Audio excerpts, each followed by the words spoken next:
Bismillahirrahmanirrahim. Alhamdulillahirabbil alamin. Wassalatu wassalamu ala Rasulillah, amma ba'd. Assalamualaikum warahmatullahi wabarakatuh. Alhamdulillah, sebagaimana di pertemuan sebelumnya, di pekan kemarin kita telah mengadakan evaluasi dari pembelajaran yang telah kita pelajari di Mustawa Al-Awwal, yaitu di pembelajaran jenjang peringkat pertama. Kemudian di kesempatan kali ini, insyaallah ta'ala kita akan masuk di Al-Mustawa As-Tsani dari kitab Mufhum Thalibul Ilm yang dikarang oleh Dr. Abdul Muhsin bin Muhammad Al-Qasim, seorang imam dan khatib di Masjid Nabawi. Yang dimana kita semua ketahui bahwa kitab ini adalah kitab yang dipelajari di Makkah, di Madinah, di Riyadh, dan di pondok-pondok pesantren as-salaf. Ya, insyaallah ta'ala di pertemuan kali ini kita akan masuk di pembahasan Al-Mustawa As-Tsani, syurutus shalah wa arkanuha wa wajibatuha. Syarat-syarat sholat, rukun-rukun sholat, dan kewajiban-kewajiban dalam sholat. Tentunya menurut penulis. Dan sebagaimana kita ketahui bahwa syarat-syarat, rukun-rukun, dan kewajiban-kewajiban terjadi perselisihan di kalangan Imam An-Nawawi Al-Arba'ah terlebih khusus. Tetapi kita mengambil hal yang dipelajari di kitab ini. Kemudian insyaallah ta'ala akan dilanjutkan dengan kitab Tauhid, yaitu kitab Tauhid karya Muhammad bin Abdul Wahhab rahimahullah ta'ala.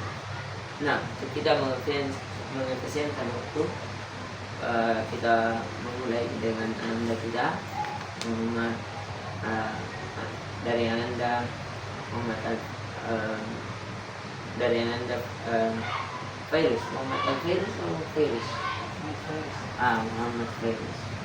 Nah, Fa'alai Fa'alai Muskura Muhammad. Nah, syarat-syarat dan rukun-rukun pada syarat-syarat sholat diantaranya yang pertama adalah Islam, yang kedua berakal, yang ketiga mumayyiz, yang keempat mengambil hadas, kelima menghilangkan najis, keenam menutup aurat, ketujuh masuknya waktu sholat, kedelapan menghadap kiblat, sembilan niat. Rukun-rukun salat ada 14. Di antaranya yang pertama berdiri, yang kemampu, yang kedua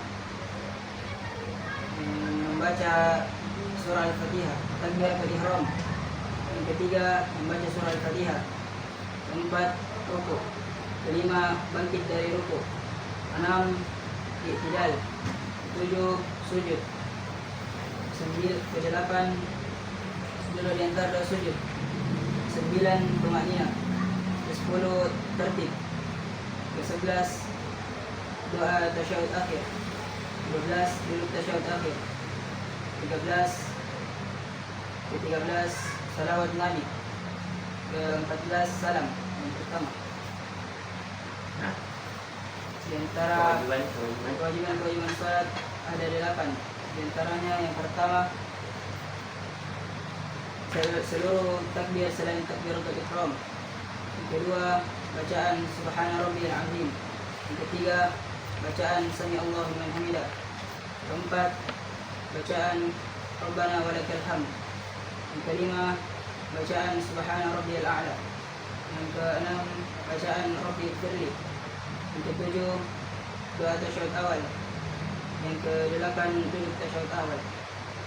Alhamdulillah, sebagaimana yang kita dengarkan bahwa pelajaran yang kita pelajari syarat, rukun, dan kewajiban. Seluruhnya ini adalah kewajiban yang dilakukan. Cuma yang membedakan jika syarat di luar sholat, sedangkan rukun di dalam sholat. Adapun perbedaan antara rukun dan kewajiban, kalau rukun yang tertinggal dengan sengaja maka batal sholat. Tetapi jika dia lupa maka wajib mengadakannya, kemudian dia sujud sahwi pada. Sedangkan ketika kewajiban yang tertinggal, maka cukup baginya sujud sahwi, sah salatnya. Dan sujud sahwi terjadi perbedaan pendapat di kalangan para ulama, maka dia menjadi suatu kewajiban atau sunnah. Akan tetapi untuk keluar dari perbedaan pendapat adalah seseorang melakukan dengan 2 sujud, entah sebelum salam atau setelah salam. Nah, kemudian kita masuk di pembahasan kitab tauhid. Jadi itu yang itulah tadi tentang pentingnya kita mempelajari dari hukum-hukum, kemudian syarat-syarat, kemudian kewajiban-kewajiban. Nah, pada bab tauhid, bab yang pertama menjelaskan tentang kewajiban mentauhidkan Allah dalam 3 aspek, yaitu dalam rububiyah, uluhiyah dan asma wa sifatnya. Bab yang kedua menjelaskan tentang keutamaan tauhid dan dosa yang dapat diampuni dengannya. Bab yang ketiga menjelaskan tentang menakib tauhid, yaitu barang siapa yang mensucikan tauhidnya dari kesyirikan dan kemaksiatan, maka pastilah dia akan masuk surga tanpa hisab. Bab yang keempat menjelaskan tentang takut terhadap syirik. Bab yang kelima mengajak kepada kalimat la ilaha illallah. Bab yang keenam tafsir tauhid. Ya, sebenarnya ini bab kelima. Bab pertama keutamaan tauhid dan dosa-dosa yang dapat dihapuskan. Siapa saja di tauhid pasti masuk surga tanpa hisab. Takut terhadap syirik yang ketiga. Keempat dakwah kepada syahadat la ilaha illallah. Yang kelima tafsir tauhid dan syahadat la ilaha illallah. Tapi ini dari cetakan yang dicetakkan mulakhas syarat kitab tauhid. Adapun yang dibacakan oleh lembaga kita itu yang sesuai dengan matan Talibul Ilm, matan kitab ini. Jadi kalau kita melihat sebagian cetakan dengan cetakan yang lain ada perbedaan. Ada yang menghitung 67 bab dan ada yang menghitung 66 bab. Nah, kita lanjutkan. Bab yang keenam tafsir tauhid, yaitu la ilaha sebagai peniadaan bahwasanya tidak ada Rabb yang disembah selain Allah, dan illallah bahwasanya penisbatan bahwasanya hanya Allah Rabb yang berhak untuk disembah. Bab yang ketujuh menjelas termasuk kesyirikan adalah seseorang bernadar, termasuk kesyirikan adalah seseorang memakai gelang atau yang sejenisnya untuk menangkal mara bahaya. Bab yang ke-8 menjelaskan tentang ruqyah dan tamimah atau jimat-jimat. Bab yang ke-9 termasuk kesyirikan adalah seseorang mengharap berkah dari pepohonan atau bebatuan atau yang sejenisnya. Bab yang ke-10 menjelaskan tentang larangan menyembelih kepada selain Allah. Bab yang ke-11 dari larangan menyembelih untuk Allah di tempat orang-orang menyembelih kepada selain Allah. Bab yang ke-12 termasuk kesyirikan adalah seseorang bernazar kepada selain Allah. Bab yang ke-13 termasuk kesyirikan adalah seseorang beristi'adzah kepada selain Allah. Bab yang ke-14 termasuk kesyirikan adalah seseorang beristighosah kepada selain Allah. Bab yang ke-15 adalah firman Allah Subhanahu wa taala, ayusyrikuna ma la yakhluqu syai'an wa hum yukhlaqun. Apakah tidak patutkah kalian berbuat syirik dengan menyembah kepada selain Allah, padahal apa yang kalian sembah itu tidak dapat menciptakan apa-apa, bahkan mereka diciptakan oleh Allah. Bab yang ke-16 firman Allah Subhanahu wa taala yang artinya, dan apabila rasa takut dari hati para malaikat dihilangkan, maka mereka bertanya, apa yang telah difirmankan oleh Rabb kalian? Mereka pun menjawab, perkataan yang benar, dialah Allah yang maha tinggi lagi maha besar. Bab yang ke-18 bab yang ke-17 menjelaskan tentang syafaat. Bab yang ke-18 menjelaskan tentang firman Allah Subhanahu wa taala, innaka la tahdi man ahbabta walakinna Allah yahdi man yasha. Yang artinya, sesungguhnya engkau Muhammad tidak akan mampu untuk memberikan hidayah kepada orang-orang yang engkau cintai, melainkan akan tetapi Allah Subhanahu wa taala yang memberikan hidayah kepada orang-orang yang dia kehendaki. Bab yang ke-19 adalah faktor yang mengakibatkan cucu Adam menjadi kufur, atau keluar dari agama-agama mereka adalah disebabkan karena sikap buruk berlebihan terhadap orang-orang saleh. Bab yang ke-20 adalah sikap keras terhadap orang-orang yang beribadah kepada Allah di sisi kuburan-kuburan orang saleh. Lantas bagaimana jika orang-orang saleh itu disembah? Bab yang ke-21 adalah sikap berlebihan kepada kuburan-kuburan orang saleh atau menjadikan kuburan-kuburan itu menjadi berhala-berhala yang disembah selain Allah. Bab yang ke-22 adalah tindakan Rasulullah SAW dalam menjaga lingkup tauhid dan menutup segala jalan-jalan menuju kesyirikan. Bab yang ke-23 adalah keterangan bahwasanya di kalangan umat ini ada yang menyembah berhala-berhala. Bab yang ke-24 menjelaskan tentang sihir. Bab yang ke-25 menjelaskan tentang macam-macam sihir. Bab yang ke-26 menjelaskan tentang nusyur, menjelaskan tentang dukun dan yang semisalnya. Bab yang ke-27 menjelaskan tentang nusyur. Bab yang ke-28 menjelaskan tentang tabayyur. Bab yang ke-29 menjelaskan tentang ilmu nujum atau astrologi. Bab yang ke-30 adalah larangan menisbahkan turunnya hujan kepada bintang. Bab yang ke-31 adalah firman Allah Subhanahu wa taala, "Wa minan nasi man yattakhidhu min dunillahi andada yuhibbunahum ka hubbillah." Dan di antara manusia ada yang menyembah sesembahan-sesembahan selain Allah dan mereka mencintai sesembahan-sesembahan itu sebagaimana mereka mencintai Allah. Bab yang ke-32 firman Allah Subhanahu wa taala, "Innama dzalikum asy-syaitanu yukhawwifu awliya'ahu fala takhafuhum wa khafuni in kuntum mu'minin." Dan tidaklah sesungguhnya mereka itu adalah syaitan-syaitan yang menakut-nakuti kalian bersama teman-temannya. Maka janganlah kalian takut terhadap mereka, akan tetapi takutlah kalian terhadapku jika kalian benar-benar orang yang beriman. Bab yang ke-33 adalah firman Allah Subhanahu wa taala, "Wa ila Allahi fatawakkalu in kuntum mu'minin."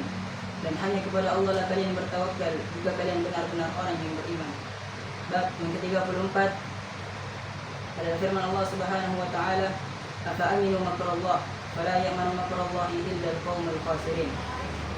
Maka apakah kalian merasa aman terhadap makar Allah yang tidak terduga-duga?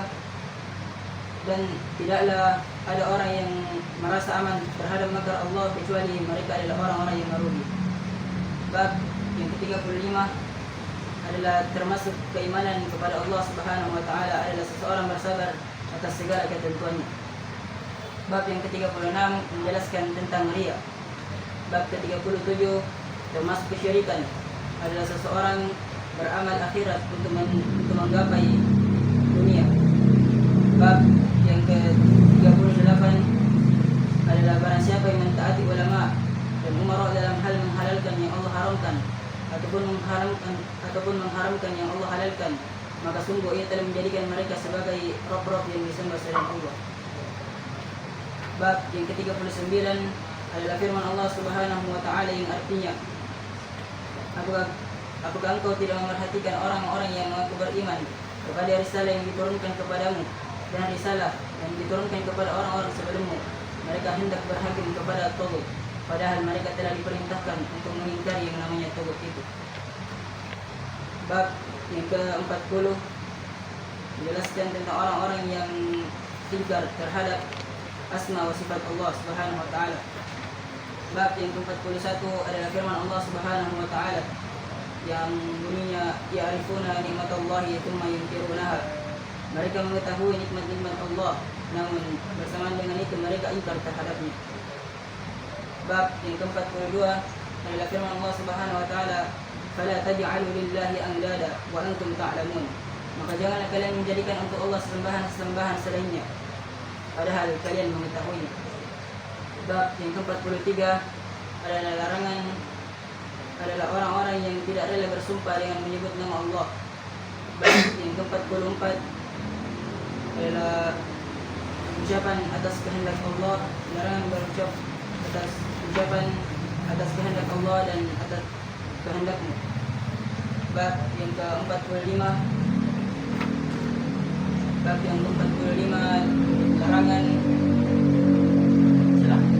larangan mencela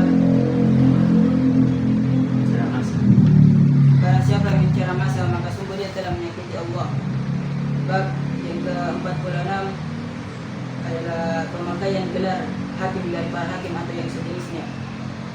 Bab yang ke-47 adalah tentang pemuliaan nama-nama Allah dan perubahan nama untuk tujuan itu. Bab yang ke-48 adalah tentang orang yang mengolok-olok sesuatu yang mengandung zikr Allah atau Al-Quran dan Sunnah Rasulullah SAW. Bab yang ke-49 adalah firman Allah Subhanahu wa Ta'ala yang artinya, dan apabila kami telah melimpahkan rahmat kepadanya setelah ditimpa musibah, pastilah dia berkata, ini adalah hakku. Bab yang ke-50 adalah firman Allah Subhanahu wa Ta'ala yang artinya, tatkala kami telah menganugerahkan anak yang sempurna kepada keduanya justru mengadakan sekutu bagi Allah terhadap apa yang Allah berikan terhadap keduanya. Maha tinggi suci Allah dan maha tinggi terhadap apa yang mereka persekutukan. Bab yang ke-51 adalah firman Allah Subhanahu wa Ta'ala yang artinya, hanya milik Allah lah nama-nama yang indah itu, maka bermohonlah kepadanya dengan menyebut nama-nama itu, dan tinggalkanlah orang-orang yang tidak menyebut dengan benar nama-namanya itu. Bab yang ke-52 adalah larangan mengucapkan semoga keselamatan bagi Allah. Bab yang ke-53 adalah larangan seseorang berdoa dengan ucapan, ya Allah ampunilah saya jika engkau menghendaki. Bab yang ke-54 adalah larangan mengatakan abdi atau amati yang artinya hambaku. Bab yang ke-55 adalah tidak boleh menolak orang yang meminta dengan menyebut nama Allah. Bab yang ke-56 bahwasanya tiada yang boleh diminta dengan mengharap wajah Allah kecuali surga. Bab yang ke-57 menjelaskan tentang kata seandainya. Bab yang ke-58 bahwasanya larangan mencaci maki angin. Bab yang ke-59 adalah firman Allah Subhanahu wa Ta'ala, yazunnuna billahi ghairal haqqi dhannal jahiliyah yaquluna hal lana min al-amri min syai' qul inna amra kullahu lillah. Mereka menyangka kepada Allah dengan sangkaan yang tidak benar seperti sangkaan jahiliyah. Kemudian mereka berkata, apakah bagi kami ada urusan campur tangan dalam urusan ini? Katakanlah, sesungguhnya segala urusan itu berada di dalam tangan Allah Subhanahu wa Ta'ala. Bab yang ke-60 menjelaskan tentang para pengingkar takdir. Bab yang ke-61 menjelaskan tentang para penggambar. Bab yang ke-62 menjelaskan tentang orang yang banyak bersumpah. Bab ke-63 menjelaskan tentang perjanjian antara Allah dan Rasulnya. Bab yang ke-64 adalah larangan seseorang bersumpah dengan mendahului Allah. Bab yang ke-65 adalah larangan seseorang menjadikan Allah sebagai perantara kepada makhluknya. Bab yang ke-66 adalah bagaimana upaya Nabi dalam menjaga kemurnian tauhid dan menutup segala jalan-jalan kesyirikan. Dan bab yang terakhir yaitu bab yang ke-67 adalah firman Allah Subhanahu wa Ta'ala yang artinya, dan mereka tidak mengagungkan Allah Subhanahu wa Ta'ala dengan pengagungan yang semestinya, padahal bumi dan seluruhnya berada di dalam genggamannya pada hari kiamat. Alhamdulillah, itulah tadi dari cetakan yang dicetak dari kitab untuk Thalabul Ilm dari 67 bab, dan di mana dari kitab ini di antara kitab yang terbaik, yang terberkah yang ada di kitab para salaf, khususnya tentang pembahasan tauhid, yang dimana kita melihat dari bab-bab yang dibacakan oleh ananda kita, di dalamnya terdapat bagaimana seseorang bisa dikatakan menjadi ahli tauhid.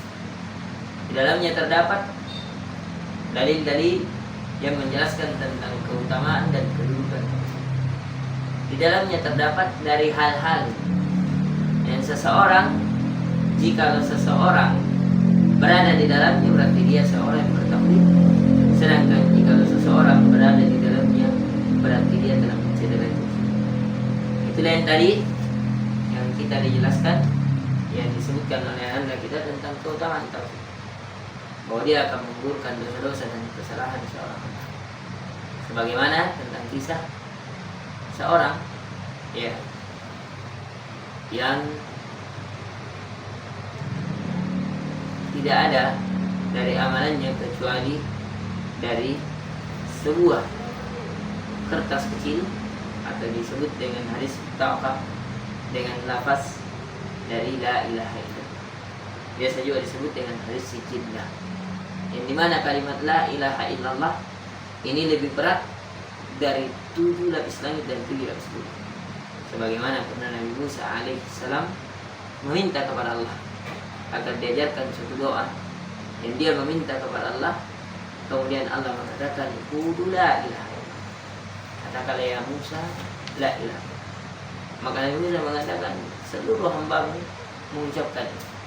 Maka Allah menegurnya, kalau seandainya 7 lapis langit dan bumi beserta isinya berada dari dalam satu timbangan, sedangkan kalimat la ilaha illallah pada timbangan yang lain, maka bisa yang timbangan kalimat la ilaha illallah itu lebih berat. Nah, kemudian bahwasanya barang siapa yang memurnikan tauhidnya digugurkan dosa. Bahwasanya di antara bentuk tauhid seseorang takut pada kesyirikan, takut terjatuh dalam kesyirikan, sebagaimana dari sifat Nabi Ibrahim alaihissalam, dan sampai berdoa kepada Allah, wajnubani wa bani an na'budalah. Wahai Rabb, jauhkan aku iyatina. Kata saya Allah Ta'ala adalah seorang itu jauh dan dijauhkan, saling menjauh. Ini lebih ablah, lebih dalam. Bukan hanya satu sisi yang menjauh, tapi keduanya saling menjauh. Nah, kemudian bagaimana para nabi? Dakwah mereka seluruhnya adalah dakwah tauhid. Mereka diutus untuk tauhid. Mereka berada di atas bendera tauhid. Dan tauhid yang benar adalah seseorang menetapkan dan menafikan, menetapkan bahwa tidak ada sembahan yang berhak disembah selain Allah, dan menafikan sembahan selain Allah. Kemudian di antara hal-hal yang mencederai tauhid, seseorang memakai gelang-gelang, memakai jimat-jimat yang mereka anggap bisa mendatangkan manfaat atau menolak mudarat. Itulah yang diharamkan. Dan ruqyah, di antara orang ada yang mengambil ruqyah syirkiyah, ruqyah kesyirikan, itu dilarang mengambil kesembuhan selain daripada apa yang dari jalan-jalan disyariatkan. Ruqyah syariah berobat dengan Al-Quran, dengan air zam-zam, dengan habbatus sauda, dengan madu, dengan bacaan Al-Quran. Itu adalah ruqyah syariah. Adapun selain daripada itu, atau ikatan-ikatan yang disangka mendatangkan manfaat atau menolak mudarat, tentunya itu mencederai. Dan diantaranya mencederai tauhid ada seseorang mengambil keberkahan pada tempat yang tidak ada dalil padanya, atau pada pohon, atau pada bebatuan, dan atau seseorang juga menyembelih selain kepada Allah, menyembelih di tempat yang dimana menyembelih seseorang untuk selain Allah, walaupun dengan melakukan sembelihan hanya untuk Allah. Seseorang bernazar kepada selain Allah, berlindung, memohon, berdoa kepada selain Allah. Itulah hal-hal yang mencederai tauhid. Maka dari itu Allah tegur orang-orang, mereka mensyarikatkan Allah dengan makhluk Allah, padahal Allah yang menciptakan mereka. Kemudian itulah diantara juga seseorang penjagaan terhadap tauhid adalah seseorang memperhatikan kepada siapa dia memberikan syafaat.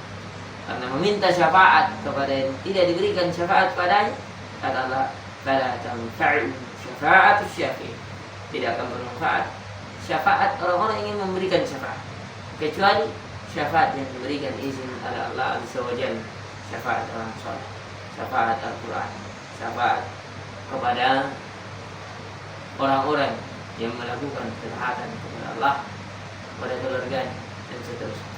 Kemudian bahwasanya hidayatul irsyad dan hidayatul taufik. Hidayatul irsyad dimiliki oleh semua, dan hidayah taufik hanya milik Allah.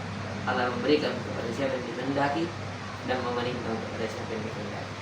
Dan diantara bahwasanya sebab yang menjauhkan anak Adam dari tauhid yang benar adalah sifat buruk, sifat berlebihan terhadap dirinya, terhadap orang lain, atau terhadap orang saleh. Dan diantara hal yang dijaga oleh Islam oleh syariat yang murni ini, seseorang menjauhkan diri dari sifat berlebihan, baik kepada berlebihan dari sikap ya pada sesuatu yang diagungkan, walaupun itu dianggap kebaikan seperti mengagungkan orang soleh, itu dilarang, apalagi disembah, termasuk pada kuburan ya yang diagung-agungkan, ditinggikan, atau sembahan-sembahan yang diibadahi kepada selain Allah. Maka dari itu kita melihat bagaimana baginda Rasul sallallahu alaihi wasallam memerintahkan Ali bin Abi Thalib untuk meratakan seluruh kuburan ditinggikan, untuk menghancurkan segala tempat yang dijadikan sebagai sebab mendekatkan diri kepada Allah. Sebabkan seseorang mendekatkan diri kepada Allah ya. Jadi kita melihat Nabi sallallahu alaihi wasallam, bagaimana Nabi sallallahu alaihi wasallam menjaga tauhid para sahabat. Bagaimana Nabi sallallahu alaihi wasallam menutup celah-celah dari para sahabat. Bagaimana ketika para sahabat menginginkan untuk memiliki satu anwar sebagaimana orang-orang dari kalangan kufar memiliki dua satu anwar. Satu anwar adalah sesuatu yang memiliki gantungan-gantungan mereka para sahabat sebelum masuk ke dalam Islam. Mereka jika ingin berperang menggantungkan pedang-pedang mereka padanya untuk mengambil keberkahan supaya menjadi sebab kemenangan atas mereka. Maka Nabi sallallahu alaihi wasallam pun bertakbir, Allah, bagaimana mungkin engkau menjadikan ya hal yang seperti itu kepada. Kemudian di antara penjagaan syariat terhadap tauhid, dilarangnya sihir. Dari segala jenis sihir, baik itu tahyili atau ta'tili. Dan begitu pula tentang Tuhan. Dilarangnya seseorang mendatangi dukun. Mendatanginya saja seseorang tidak diterima sholatnya 40 hari, apalagi mempercayainya. Sampai Nabi katakan bahwa dia telah kufur terhadap apa yang dibawa oleh Nabi sallallahu alaihi wasallam. Dilarangnya seseorang menyembuhkan diri dengan sesuatu sihir. Ini kenapa? Agar menutup pintu celah sehingga terjadinya sihir di dalam badan-badan kaum muslimin. Dilarangnya tatayyur, menganggap sesuatu ini mendatangkan kebaikan atau kesialan pada suatu budi. Dan dilarangnya tanjim, perbintangan, menganggap kalau bintang ini ada menunjukkan kebaikan, kalau bintang ini dengan bintang ini menunjukkan keberkahan, sebagaimana yang di zaman kita dengan zodiak, yang dimana seseorang lahir di bulan ini dengan bulan ini, berarti dia pada bintang ini dijodohkan akan melahirkan kesuksesan dalam kehidupan. Tentunya ini hanyalah ilmu cocologi dari apa yang mereka sangkakan kebaikan, pada itu kedudukan di sisi Allah dan Rasul. Kemudian dilarangnya seseorang beristisqa, mengambil keberkahan dengan satu amal yang tidak ceritakan. Dan diantaranya adalah Allah menegur tentang orang-orang yang mengambil sembahan selain Allah dengan penuh rasa cinta, bahkan melebihkan cintanya kepada Allah. Itulah dari amalan-amalan para syaitan. Mereka menakuti wali-wali Allah, padahal wali-wali Allah mereka tidak ada rasa takut padanya, dan mereka pun yang diberikan berita gembira pada kehidupan dunia dengan ketenangan, rasa aman, dan di akhirat dengan surga yang Allah janjikan padanya. Dan diantara yang menyempurnakan tauhid adalah tawakal seorang hamba, keterikatan hati seorang hamba hanya kepada Allah, tidak kepada selain. Dan seorang yang memiliki sifat tauhid tidak pernah merasa aman dengan makar Allah, dan senantiasa menggantungkan rasa takutnya kepada Allah. Dan diantara tanda keimanan, tanda seseorang dinilai bertauhid, mereka bersabar terhadap apa yang Allah takdirkan padanya. Mereka bersabar di atas ketaatan kepada Allah. Mereka bersabar di atas ketentuan dan ketetapan yang Allah tetapkan padanya. Dan diantara kesempurnaan tauhid seorang hamba senantiasa menjaga keikhlasannya hanya kepada Allah, menghindari riya, menghindari sum'ah, menghindari melakukan amalan dari amalan akhirat dengan tujuan mentaati para ulama jikalau di atas ketaatan kepada Allah, mentaati para pemimpin mereka jikalau di atas ketaatan kepada Allah, dan mereka senantiasa di atas ketaatan kepada Allah dan Rasulnya secara mutlak, dan mereka tidak mengharamkan apa yang Allah halalkan dan tidak menghalalkan apa yang Allah haramkan. Maka dari itu Allah menegur tentang orang-orang yang mengambil tauhid, sembahan selain Allah, apa-apa yang diagungkan selain Allah untuk dijadikan sesuatu yang diagungkan. Dan diantara seseorang dinilai, dianggap menyempurnakan tauhidnya ketika seseorang hamba bukan hanya yakin bahwa Allah adalah pemilik, pencipta, penguasa, tanpa ada konsekuensi bahwa dia satu-satunya yang berhak disembah, diibadahi, bahwa dia memiliki nama-nama yang indah, sifat-sifat yang indah. Dan diantara bahwasanya seorang dianggap seorang itu bertauhid dengan baik, dengan benar ketika seorang hamba senantiasa mensyukuri nikmat Allah tanpa mengingkarinya dan tidak menjadikan sembahan-sembahan selain Allah bersama Allah, apalagi memalingkan sembahannya kepada selain.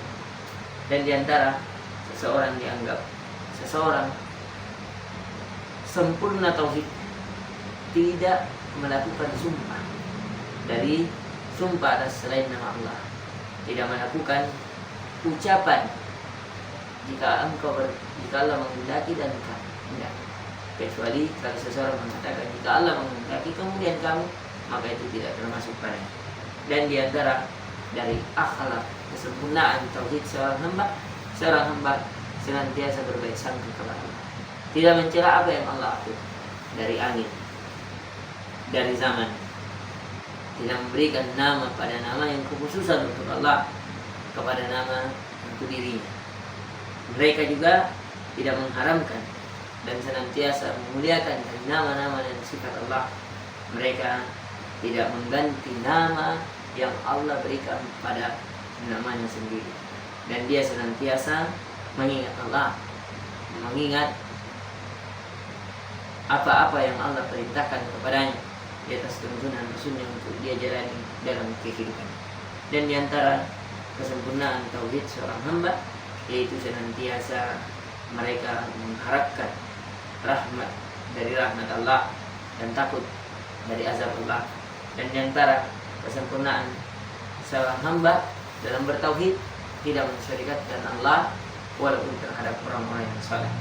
Mereka senantiasa berdoa dengan nama-nama Allah, berdoa dengan harapan dan baik sangka kepada Allah, dan senantiasa melakukan ketaatan kepada Allah, tidak mengucapkan semoga keselamatan bagi Allah karena keselamatan datang darinya, dan senantiasa memohon ampun kepada Allah dengan harapan tanpa kalimat jikalau engkau berkehendak.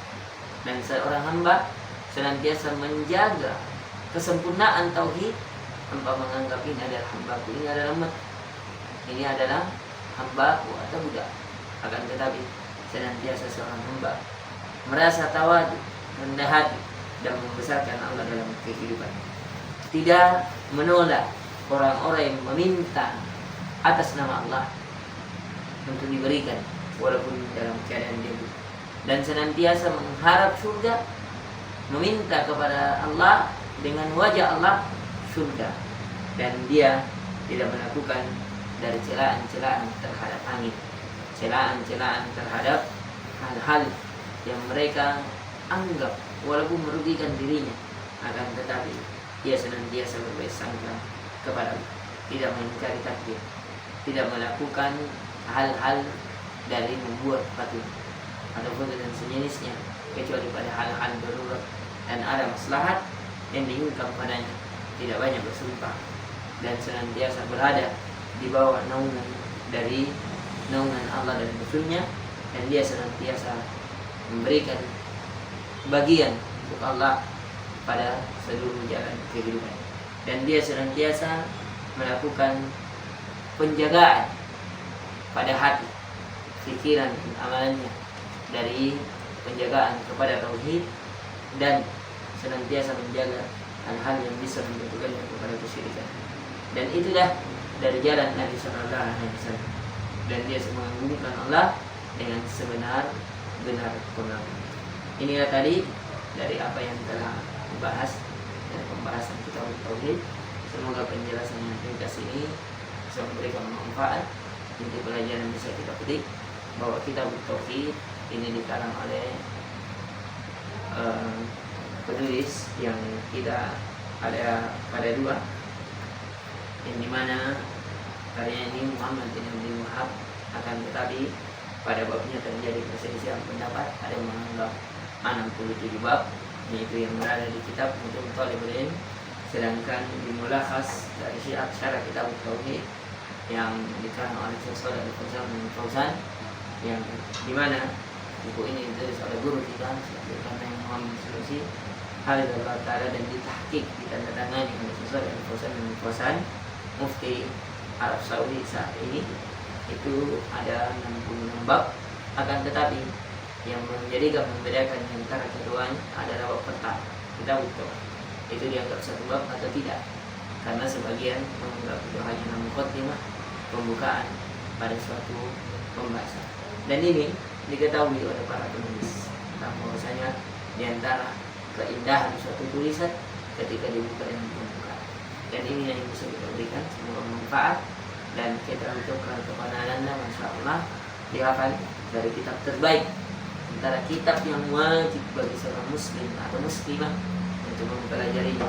Dan semoga dari hafalan ini bisa menjadi keberkahan baginya di hari-hari nanti, menjadi bantahan terhadap orang-orang yang melakukan kesyirikan dalam kehidupan mereka. Inna dari kawan-kawan, semoga bisa menjadi sebab memberat timbangan kebaikan kita, menjadi syafaat di hari kiamat ketika tidak ada syafaat kecuali syafaat, karena syafaat orang-orang yang tauhid adalah syafaat yang terbesar yang paling diharapkan di sisi Allah Azza wa Jalla. Dan semoga ini bisa menjadi pembelajaran bagi kita semuanya, menjadi kebermanfaatan kita semuanya. Menjadi kawan-kawan balik. Subhanallah wa bihamdihi, Assalamualaikum warahmatullahi wabarakatuh.